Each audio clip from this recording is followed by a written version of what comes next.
Damos comienzo a un nuevo programa, Servidores de Dios. Quien te habla es Manuel Cornejo. Estaré compartiendo la palabra de Dios y lo haré de una manera expositiva, versículo a versículo. Y en esta ocasión será en la segunda carta a los Corintios, capítulo 5 y versículo 14, donde dice: Porque el amor de Cristo nos constriñe, pensando esto, que si uno murió por todos, luego todos murieron. Comienza diciendo este versículo: porque el amor de Cristo nos constriñe. Notamos aquí la conexión de este versículo con el precedente, que es bien claro, ya que Pablo demuestra su equilibrio mental cuando predica el Evangelio de salvación. Y ese Evangelio demuestra también el indescriptible amor de Cristo hacia su pueblo. Note que en el Nuevo Testamento expresa la expresión el amor de Cristo y lo hace 3 veces. Pablo ofrece aquí una pregunta retórica cuando dice: ¿quién os apartará del amor de Cristo? Romanos capítulo 8 versículo 35. Se refiere aquí a la dimensión del amor de Cristo y dice que sobrepasa todo conocimiento humano.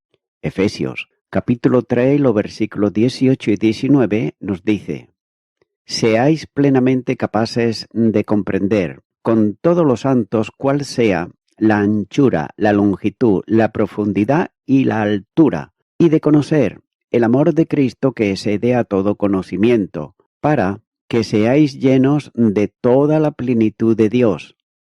Y también observa el amor de Cristo que nos constriñe, como señala el versículo 14. Note que Dios origina este amor, pues fue Él quien envió a su Hijo unigénito a redimir a los pecadores. Juan, capítulo 3, versículo 16 dice: porque de tal manera amó Dios al mundo que ha dado a su Hijo unigénito, para que todo aquel que en Él cree no se pierda, mas tenga vida eterna. Y también en Romanos, capítulo 5 y versículo 8 nos dice: mas Dios muestra su amor para con nosotros, en que siendo aún pecadores, Cristo murió por nosotros. El Señor elige a su pueblo en amor, y los hace más que vencedores en Cristo Jesús. Romanos capítulo 1 y versículo 7 nos dice: a todos los que estáis en Roma, amados de Dios, llamados a ser santos, gracia y paz a vosotros, de Dios nuestro Padre y del Señor Jesucristo. Y Romanos capítulo 8 versículo 37 también dice: antes, en todas estas cosas somos más que vencedores por medio de aquel que nos amó. Por otro lado, algunos traductores de la Biblia proveen un genitivo objetivo en esta frase, cuando dice nuestro amor por Cristo. Pero muchos eruditos escriben la frase como un genitivo subjetivo, el amor que Cristo tiene por nosotros. Por otro lado, no se puede decir que el amor de Cristo por nosotros no genere nuestro amor por Él, sino que la intención de este versículo es manifestar la muerte de Cristo como evidencia de su amor. También, el verbo griego se puede traducir como nos controla, ya que posee otras variantes. Veamos, por ejemplo, algunas de ellas en distintas versiones de la Biblia. Por ejemplo, en la Reina Valera 1960 dice: porque el amor de Cristo nos constriñe. La Nueva Versión Internacional dice: el amor de Cristo nos obliga. Y también, la Biblia de Jerusalén dice: porque el amor de Cristo nos apremia. Así pues, la importancia de este verbo griego consiste en que Pablo y todos los creyentes están completamente dominados por el amor de Cristo y no pueden hacer otra cosa que vivir por Él. Tal como Pablo escribe en otro lugar: con Cristo estoy juntamente crucificado, y ya no vivo yo, mas vive Cristo en mí.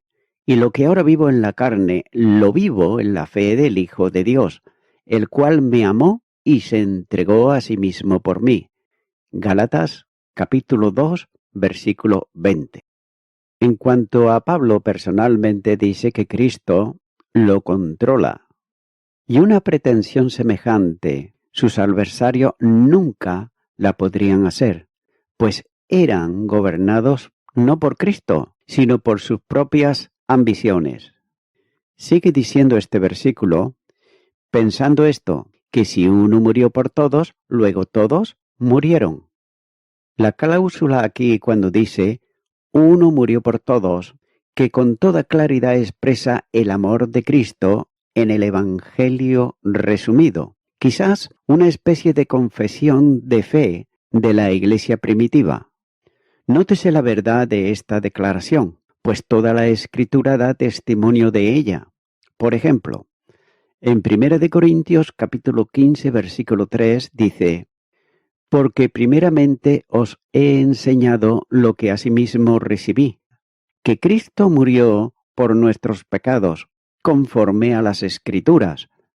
Por tanto, se puede deducir a esta conclusión, por medio de la lectura de la palabra de Dios, que Cristo murió en el Calvario, esto es un hecho, y que murió por todos, esto es el Evangelio. Pero note, ¿cómo explicamos el término por y todos? En primer lugar, tomemos la preposición por en el griego, que es traducido uper. Y esto ocurre, por ejemplo, en el Evangelio de Juan, capítulo 11 y versículo 50, donde dice, ni penséis que nos conviene que un hombre muera por el pueblo y no que toda la nación perezca. Notamos aquí la misma expresión uper cuando dice por. Y aquí se está refiriendo donde el sumo sacerdote, Caifás, sugiere al Sanedrín que es mejor que un hombre muera por, es decir, uper, el pueblo, que ver destruida a toda la nación.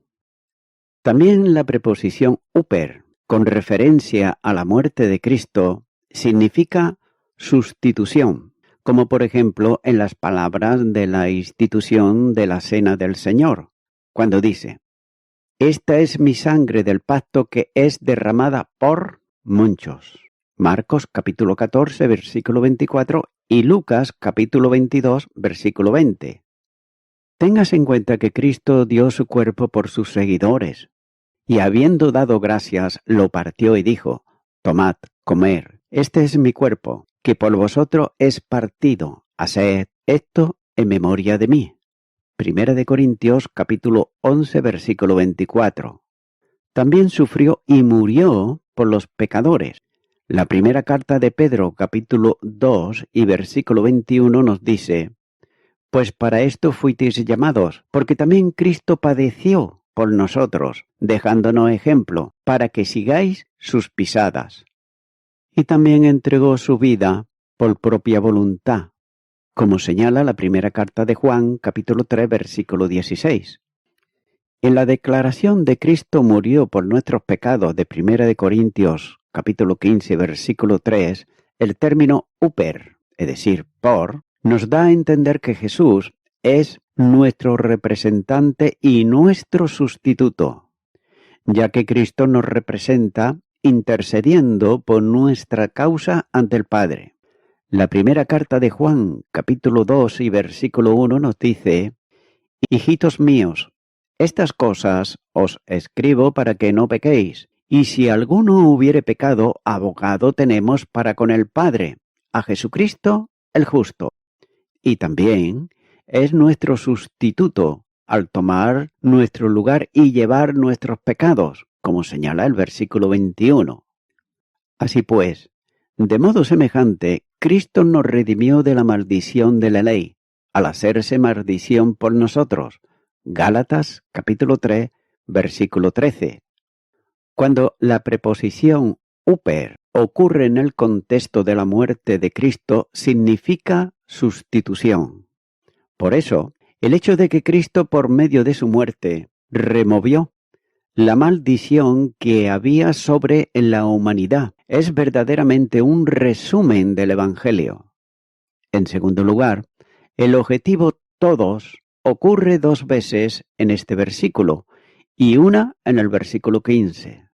Ahora bien, ¿pensaba Pablo que Cristo murió por todos y cada uno de los seres humanos? ¿O se refiere solo a los creyentes?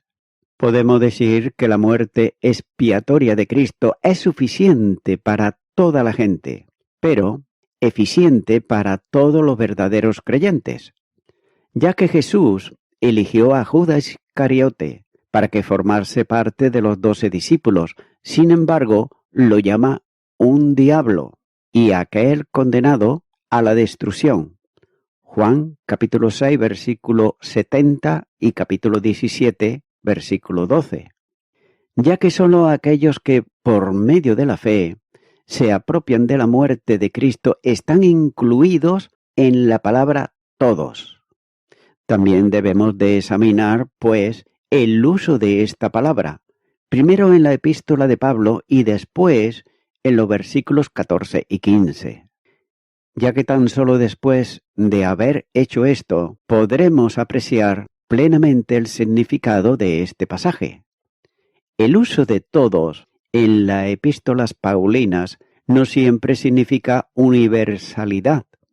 El apóstol refutó el tema corintio cuando dijo: todo me es permitido.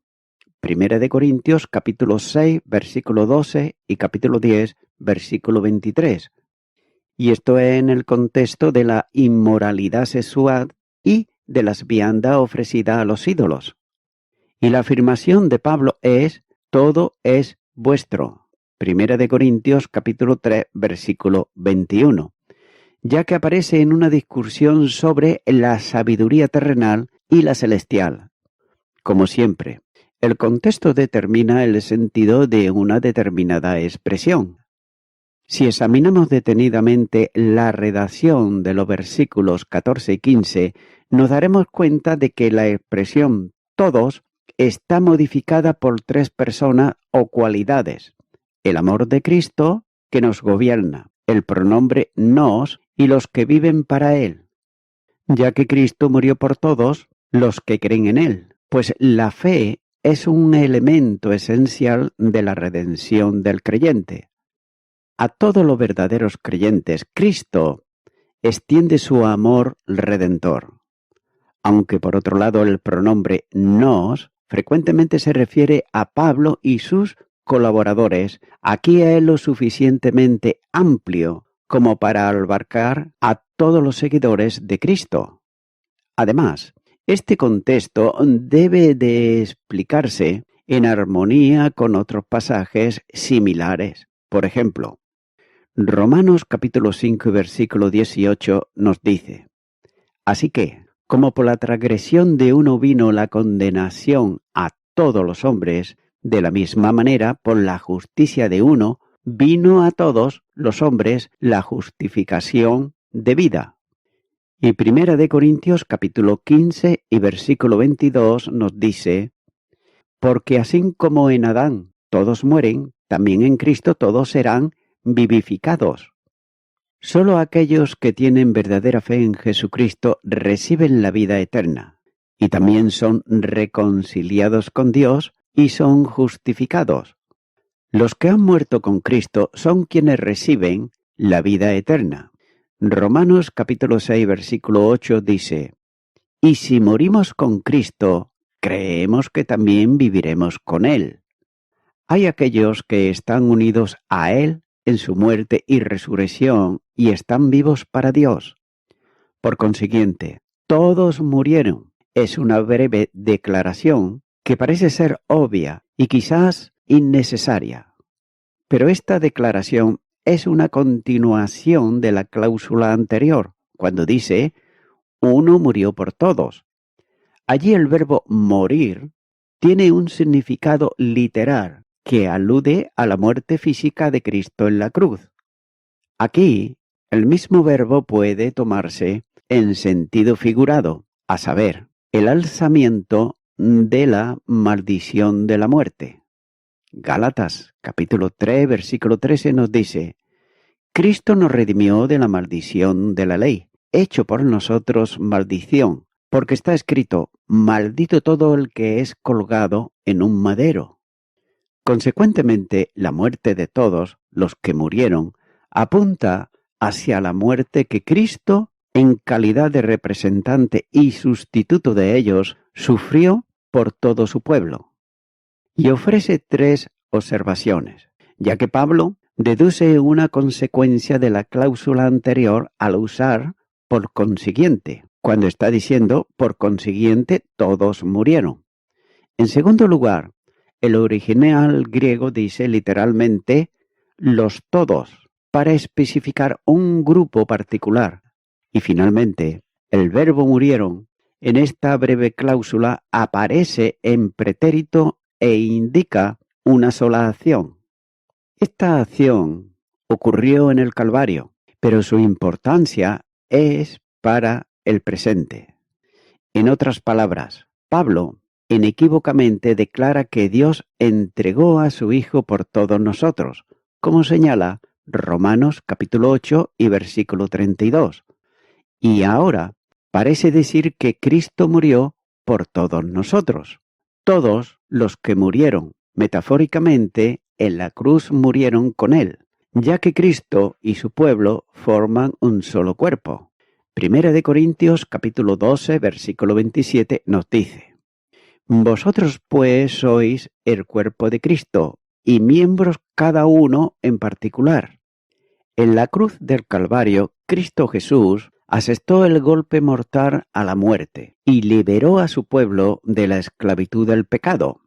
Romanos capítulo 6 y los versículos 6 y 7 nos dice: Sabiendo esto, que nuestro viejo hombre fue crucificado juntamente con él, para que el cuerpo del pecado sea destruido, a fin de que no sirvamos más al pecado, porque el que ha muerto ha sido justificado del pecado. Continúo ahora con el versículo 15, donde dice: Y por todos murió, para los que viven, ya no vivan para sí, sino para aquel que murió y resucitó por ellos. Comienza diciendo este versículo: y por todos murió. Nuevamente aquí el apóstol reitera el concepto de redención universal, esto es, para todos, que tuvo lugar en la cruz. Y ya se ha considerado esto anteriormente y en otros muchos lugares de este comentario del Nuevo Testamento. Sin embargo, no puede dejar de apreciarse la misma verdad continuada también aquí, ya que Pablo está utilizando la preposición que según el entorno textual significa por, a favor, de, en lugar de. En general, como es también este caso, indica algo que ya realizado viene a ser beneficio para otros. En este sentido, viene a declarar que la muerte de Cristo fue una acción hecha en beneficio de todos, naturalmente de los que creen en Él. Y no importa cuál sea la posición teológica del lector, ya que lo evidente es que la muerte de Cristo fue para todos los hombres en sentido general. Con todo, la sustitución puede ser potencial, en el sentido de que comprende a todos, o virtual, siendo eficaz solo para quienes creen. La redención es en parte potencial, puesto que nadie queda excluido de la salvación a priori, estando disponible para todo aquel que acuda a Cristo y crea en Él como único y suficiente Salvador, siendo también virtual para aquellos que creen. Ahora bien, note que no se trata de si la sustitución es perfecta o no, puesto que siempre es completa, se aplique en un momento o en otro, o no se aplique nunca, ya que se trata más bien de determinar si la obra redentora será potencialmente disponible para todos los hombres, o solamente para aquellos que han sido elegidos para salvación desde la eternidad.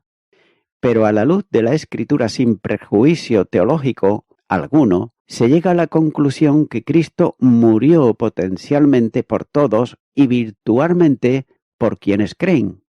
Sigue diciendo este versículo: para los que viven. Ahora bien, en este versículo note que se conjugan ambas. Por un lado, el por todos murió. Nadie queda excluido, pero sigue inmediatamente la sustitución virtual, ya que esa obra es para todos los que viven. Estos no solamente viven una vida, biológicamente hablando, sino una vida espiritual. Solo tienen vida eterna los que han creído en la muerte expiatoria de Jesucristo, y solo ellos han salido de la condición de muerte por el pecado, y fueron resucitados por el Espíritu, puesto que en Cristo, para que la vida eterna sea la experiencia de vida de cada uno de ellos. Estos son los que, como el padre del hijo pródigo, pueden decir: muerto era y ha revivido, se había perdido y es hallado. Lucas capítulo 15, versículo 24. Para estos, la obra de Jesucristo potencial se convierte en virtual, porque se cambia en eficaz y eficiente. Jesús murió por todos, pero solo algunos llegan a tener vida, y estos son los que creen. Sigue diciendo este versículo: ya no vivan para sí, sino para aquel que murió y resucitó por ellos. La posición de la nueva vida en Cristo trae como consecuencia la vivencia personal del Señor, como el apóstol decía: con Cristo estoy juntamente crucificado, y ya no vivo yo, mas vive Cristo en mí. Y lo que ahora vivo en la carne, lo vivo en la fe del Hijo de Dios, el cual me amó y se entregó a sí mismo por mí. Gálatas capítulo 2, versículo 20. A la fe en el Salvador sigue la regeneración espiritual y el bautismo del Espíritu, que une al creyente con Cristo. Primera de Corintios capítulo 12, versículo 13. Nótese que esta unión vital con Cristo es esencial para experimentar una vida nueva, que es la vida eterna, como dice Juan capítulo 3 y versículo 16. El cambio operado es singular, ya que la unión vital con Cristo produce una auténtica resurrección espiritual del pecador perdido, ya que juntamente con Él nos resucitó y asimismo nos hizo sentar en los lugares celestiales con Cristo Jesús. Efesios capítulo 2, versículo 6.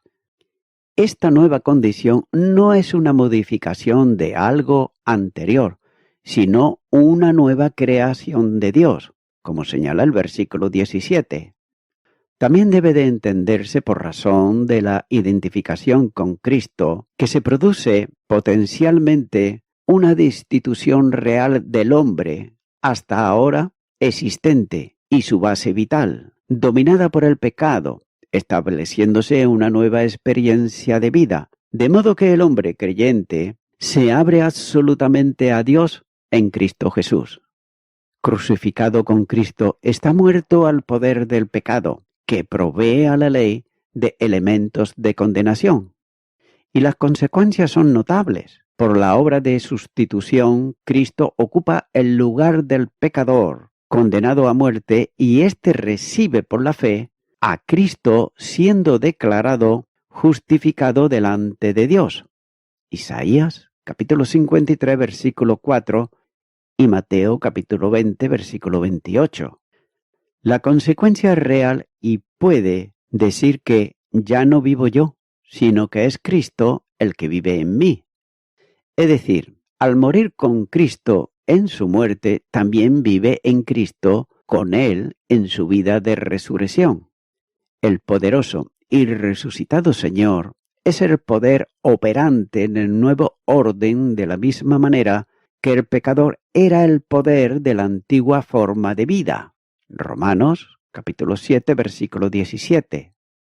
Note que el resucitado vive en cada uno de los creyentes y se hace principio vital por el Espíritu que mora en ellos.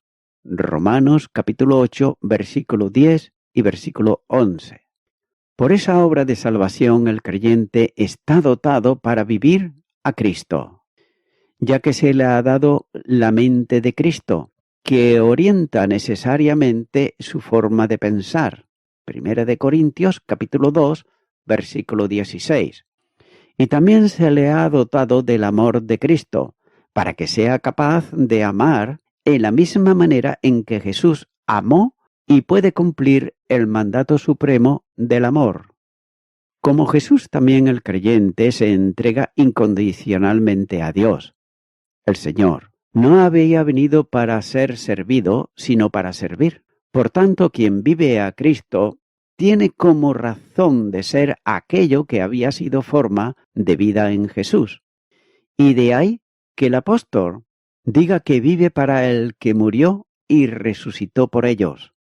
Con todo, tampoco debe de olvidarse el principio de gratitud, ya que ante la obra de Cristo el amor manifestado en su entrega incondicional para que podamos ser salvos, los sufrimientos y la muerte del Salvador, no queda sino expresar gratitud por los bienes recibidos.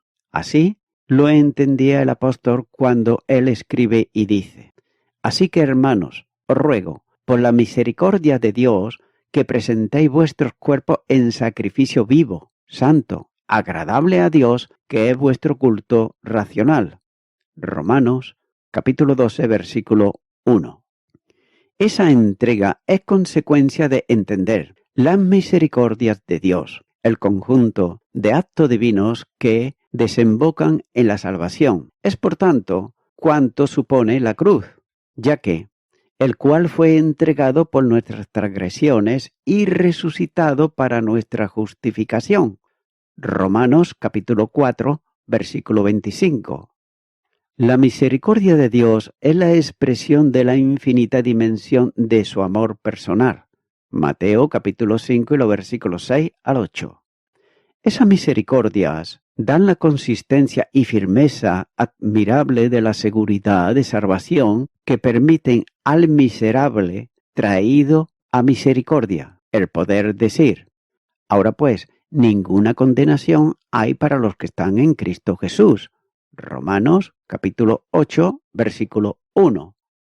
Esas misericordias impulsan al poder a cada cristiano a disposición de él, entregándole su persona entera, y lo hacen para servirle, ya que un corazón rendido a Dios conduce a un compromiso de vida, en el que la realidad es que ya no se viva para sí, sino para aquel que murió y resucitó por él.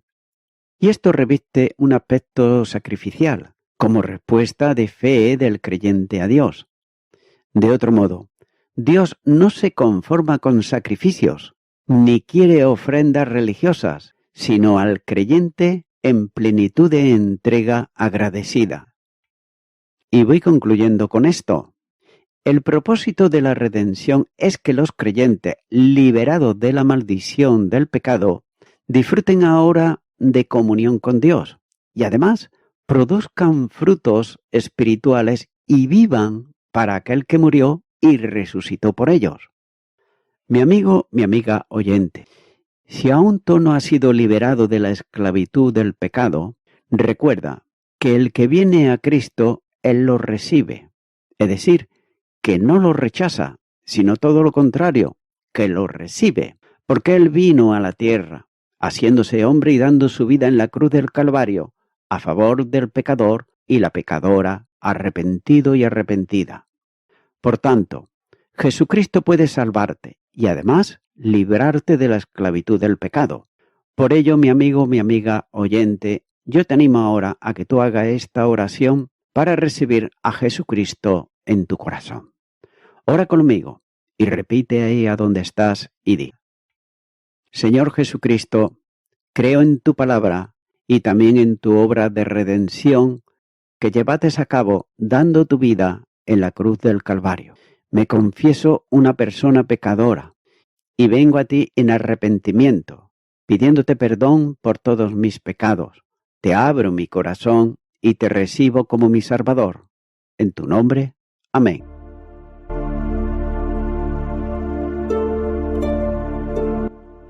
Amigo y amiga oyente, si tú has hecho esta oración de corazón, Te recomiendo que comiences a orar a Dios, en primer lugar, en el nombre del Señor Jesucristo.